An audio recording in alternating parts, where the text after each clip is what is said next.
Talks between the EU and UK over looming electric car tariffs are critical, a trade expert has said after an EU commissioner said changes can't be made to the Brexit trade deal.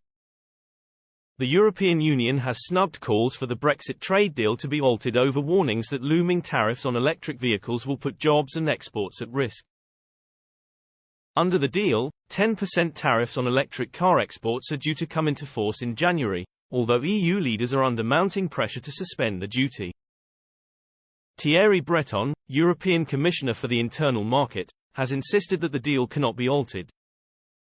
His reluctance to budge comes after Stellantis, the parent company for 14 automotive brands including Vauxhall and Jeep and the world number 3 car maker by sales, warned if the tariffs weren't lifted temporarily, then it would have to close operations in the UK, with thousands of job losses.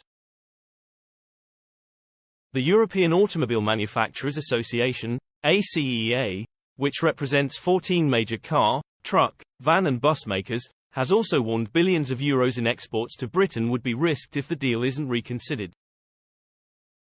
Despite the warnings, Mr. Breton argued the car industry is not only made up of big brands and it is his job to make sure there is a level playing field. He said the automotive industry is made up of hundreds of thousands of companies which provide everything needed for a car. But MP Andrew Bridgen told Express.co.uk the EU was simply being stubborn and causing itself unnecessary harm just to put Britain in its place.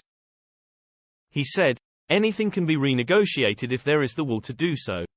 Our Brexit agreement should not be set in stone but modified to accommodate new technologies and new products.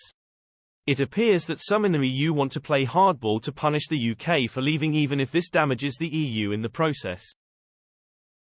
Meanwhile, Brexiteer businessman and former MEP Ben Habib argued the German car industry was already playing catch-up in terms of converting its motor industry from internal combustion engines and the EU was therefore shooting itself in the foot with its refusal to budge. He said, "Unlike democratically elected governments, the EU does not bend its political ideology for the interests of the peoples of Europe. Political aims rule supreme. Economic and social outcomes, not so much. When faced with the practical problem of either cutting tariffs on electric vehicle components or facing the loss of production from Europe, they opt for the latter." German car manufacturers are already losing the race to convert their motor industry from internal combustion engines. That loss will be made certain if the EU does not roll back tariffs on components made in the UK but used in Germany.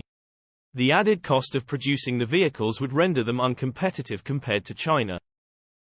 So, in its relentless aim to punish the UK, the EU will undermine Germany's ability to succeed, reduce the supply of electrical vehicles by some 480,000 over a 3-year period, so much for their commitment to net zero, and hand the market over to totalitarian China. The greater good is but naught compared to political project.